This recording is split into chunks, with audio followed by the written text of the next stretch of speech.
क्या शुरू करते हैं। दंगे की चोट पे गिराना चाहिए था। मुजफ्फरनगर के दंगे हुए तो आपने तय कर लिया कि केवल हिंदुओं पर केस वापस लेंगे। आप मुसलमानों के केस वापस लेंगे, हिंदुओं पर बताना है। ये झूठ है। ये दंगे की चोट पे बताना चाहिए था। हिंदू मुस्लिम पे बात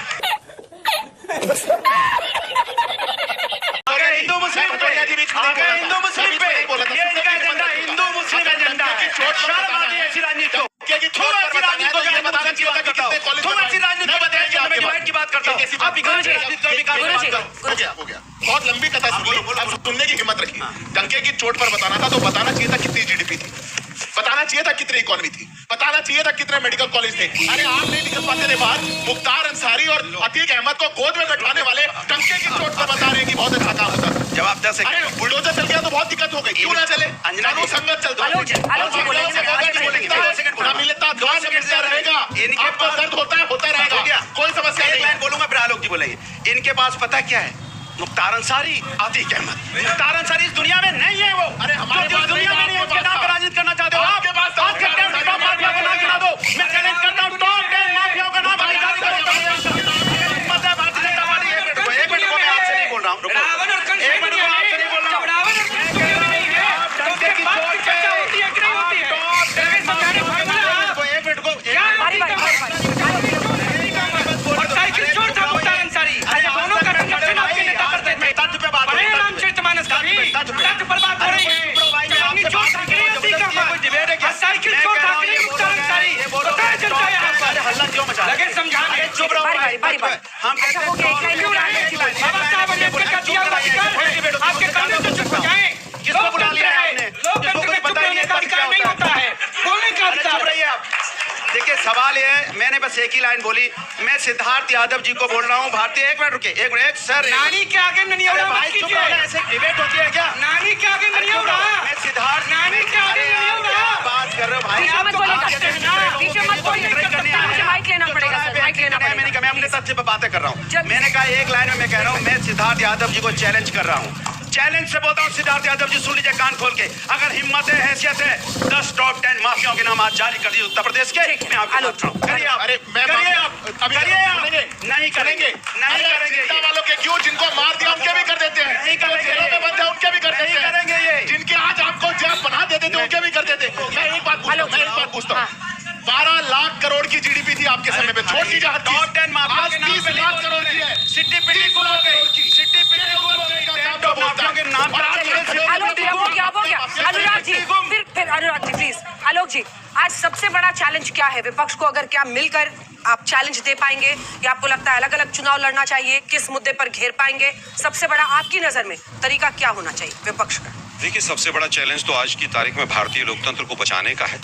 इस डिबेट से ही पता चलता है कि हिंदू मुसलमान करो, देश की भावनाओं को भड़काओ, नीट पेपर पर बात मत करो, कितने बच्चे जो है सुसाइड कर रहे हैं उस पर बात मत करो, उत्तर प्रदेश के कितने बच्चे इजराइल में जाकर नौकरी कर रहे हैं और उत्तर प्रदेश के कितने बच्चे रूस की सेना में भर्ती होकर मर रहे हैं उस पर बात मत करो। शंकराचार्य पर झूठे रेप के केस लगा दो, लेकिन यहाँ पर हिंदू मुसलमान करो। दुर्भाग्यपूर्ण है कि शंकराचार्य के ऊपर देश के सनातन के सबसे ऊंचे वो पद के व्यक्ति हैं, उनके तमाम लोग कह रहे हैं कि साहब प्रशासन इन्वॉल्व था और उनकी पालकी फेंक दी और अभिमुक्तेश्वर आनंद जी के ऊपर झूठे केस लगवाए गए और उसमें सरकार और प्रशासन इन्वॉल्व था। और यहाँ पर बात कर रहे हैं अतीक अहमद की, और उसकी अतीक अहमद की कर लेते हैं भाई। लॉरेंस बिश्नोई आज किस जेल में है पता है किसी को? साबरमती में है, और अतीक अहमद भी साबरमती में ही था।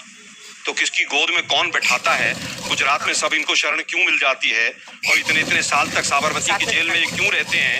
इस पे सोचिएगा। कहीं 2000 खत्म ही कर रहे हैं। एक रिक्वेस्ट ही पूछ रहा हूँ, कौन सी जेल की रिक्वेस्ट करी थी? रिक्वेस्ट करी क्रिमिनल ने, उस जेल में रहे। ठीक है, अब जवाब सुनो। नहीं अपने में जोड़िए। बोलिए आलोक। 10 सेकंड और इतना दर्द अगर आलोक जी बोल रहे थे और नीट के बारे में बोले थे, इतना दर्द अगर होता ना तो अच्छा लगता। आपसे ज्यादा होता है। बच्चों के बारे में ज्यादा होता है। दर्द नहीं हो रहा है। आपके जैसे लोग जो राजनीतिक रोटी सेकते हैं उन पर नहीं होता। राजनीतिक रोटी सेक करके इसी पर राजनीति करने वाले लोग। आप रुकिए, देखिए आज का हालत ये है कि आप लगभग 8 साल से आपकी सरकार है। वहां पर 2017 में आप आए थे, 8 के भी 9 साल हो गए। आपने तो ये कहा था कि हम हर महीने एक बाटला फ्री देंगे, अमित शाह जी कह के आए थे। वो उज्ज्वला वाले 12 से 9 किए, 9 से 4 कर दिए, उस पर बात नहीं करेंगे।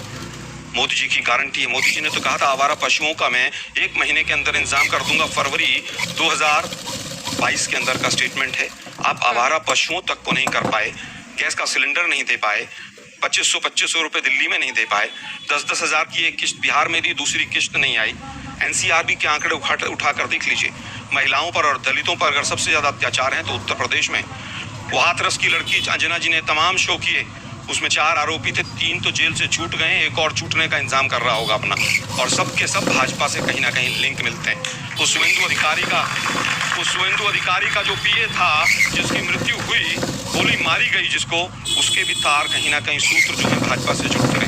अब दुर्भाग्य यह है कि कुंभ ढंग से नहीं करा सकते, सनातन के नाम पर वोट मांगेंगे, कुंभ के नाम पर कितनी लाशें बह जाएंगी किसी को नहीं बताएंगे। शंकराचार्य जी का तो मैंने एग्जाम्पल दिया ही, अरे आप तो चंदा चोर थे, अब तो चढ़ावा चोर हो गए। सनातन के नाम पर वोट मांगते हो, बांग्लादेश वेस्ट बंगाल में कहते हो कि 14 साल से बड़ी गाय को काटने की इजाजत देंगे हम, और उसके बाद लोग यहाँ पर जो बैठे हैं वो सोचें कि कौन से सनातन की बात कर रहे हैं। ठीक है। इनको सनातन से कोई मतलब नहीं है, सनातनी नहीं है, ये धनातनी है। रोहित जी, आप धनातनियों की तरफ खड़े हैं, वो बोल रहे हैं जी, कह रहे हैं धनातनियों की तरफ खड़े हैं। हाँ हाँ, बताएंगे उनको कौन धनातनी है सनातनी है, इनका टेस्ट कराना पड़ेगा अभी, लिटमस टेस्ट। ऐसा है कि गोपाष्टमी के दिन भारत की पवित्र धरा पर देसी गौवंश गौ माता का सरेआम नरसंहार तत्कालीन प्रधानमंत्री स्वर्गीय इंदिरा गांधी के नेतृत्व में देश की राजधानी के सड़कों पर किया गया। धर्मनिष्ठ संतों का नरसंहार कराया गया। 2014 के बाद ही बोलोगे, ऐसा है 2014 के बाद अरे आप लोग तो पितवाए नहीं थे 2014 के बाद स्वामी बोलोगे। अभिमुक्तेश्वरानंद को बनारस में उनके दौरा तो चोटी करा पे था, और ये समाजवादी पार्टी मैंने मौका ना माइक ले लिया। आप सनातन पर बात कर रहे हैं और आज ये सनातन पर बात कर रहे हैं। देखिए, समाजवादी पार्टी के जो सदर हैं, मैं नाम नहीं लूंगा क्योंकि नाम लेने का मैंने संकल्प ले लिया है। जब तक मर्यादा पुरुषोत्तम रामचंद्र जी के जन्मभूमि पर बने अयोध्या में भव्य मंदिर में जाकर समाजवादी पार्टी के सदर दर्शन पूजन नहीं करेंगे,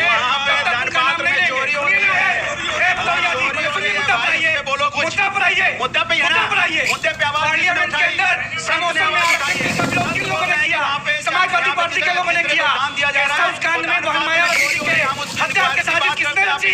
समाजवादी पार्टी के लोगों ने रची। क्यों नहीं स्वीकार करते हैं इस बात को? इंक्वायरी करवाइए। भगवान राम के मंदिर का दर्शन करने क्यों नहीं गया? प्रभु कनगढ़ में आप हिसाब से खोजना चाहते हैं। मैं आपसे पूछता हूँ, मेरी बात मत मानिए, एक बार भी छात्र की, महिलाओं की, जनता की बात की इन्होंने? इनको उससे मतलब नहीं है, ये हिंदू मुस्लिम की बात करना चाहते हैं सुबह से लेकर शाम तक। बताइए मैं गलत कह रहा हूँ तो? अगर मैं गलत कह रहा हूँ तो आप मुझे काटिए। ये वो लोग हैं जो विकास की बात नहीं करेंगे, आपके अधिकार की बात नहीं करेंगे, ये इसका उसका नाम बिगाड़ेंगे। क्यों नाम बिगाड़ना चाहते हैं? आपको मैसेज देते हैं हिंदू मुस्लिम का मैसेज, और ये इंसानियत की बात नहीं करते, मानवता की बात नहीं करते।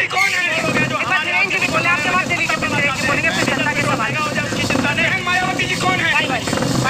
छोटा सा जवाब इस बात पर। मैं बिल्कुल एक शब्द आपके बीच में नहीं बोलना भदौरिया जी, और 2-3 बार इन्होंने एक बात कही। सनातनी में बोलूंगा नहीं, मैं सनातनी कौन कर रहा है? सनातनी, नहीं सनातनी, हिंदू मुसलमान कौन कर रहा है? सनातन का मजाक बंद मैंने कीजिए। सनातनी हूँ, मजाक नहीं है। फिर सनातनी हो, डंके की चोट पे बोलता हूँ सनातनी हूँ।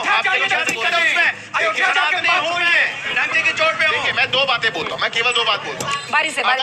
अगर 2 ऐसे माफियाओं का नाम जिन्होंने उत्तर प्रदेश की आम जनता के नाक में दम कर दिया था, अगर नाक में दम कर दिया था, अतीक अहमद और मुख्तार अंसारी, उनका मैंने नाम ले दिया तो हिंदू मुसलमान करना हो गया। मैं पूरी डिबेट में अंजना जी आज ही कहता हूं, बड़े युवा छात्र बैठे हैं, केवल GDP, investment, unemployment, startup, expressway, roads, metro और पेपर लीक, इसी पर बात करते हैं। अगला सवाल एनटीए की फंक्शनिंग को लेकर है, जिसकी वजह से नीट के पेपर बार बार लीक हो रहे हैं। अब इस बार एग्जाम होने वाला है, बच्चे पहले से घबराए हुए हैं। सीबीएसई में जिस तरह से ओएसएम सिस्टम फेल हुआ है, उसको लेकर प्रश्न है, और उसके बाद से अनेकों ऐसे मुद्दे।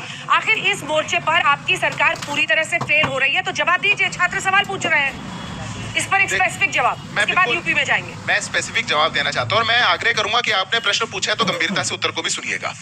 देश के अंदर पेपर लीक को लेकर के जीरो टॉलरेंस पॉलिसी हो, 2016 का सुप्रीम कोर्ट का कुछ जजमेंट आया, उसके बाद एनटीए बनाया गया। इसीलिए बनाया गया ताकि पेपर लीक नहीं हो सके, व्यवस्थाओं में परिवर्तन करना है। उसके बावजूद कई लीकेज हुई। राधाकृष्णन जी के नेतृत्व में पूर्व इसरो के चीफ थे, कमिटी बनाई गई, रिकमेंडेशन ली गई। जो रिकमेंडेशन आई 100% अक्षरशः उसका पालन किया गया, उसके बावजूद भी लीक हुआ। सरकार ने जिम्मेदारी ली है, हमने कहा है कि हम इसको जीरो टॉलरेंस पे रखेंगे।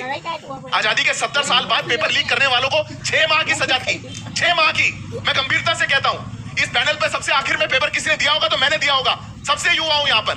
10 साल की सजा और 1 करोड़ का अगर उसमें कोई लेकर के आया फाइन, तो हमारी सरकार लेकर के आई कि हम स्तर की गंभीरता है। जो आपका दर्द है वो हमारा भी दर्द है।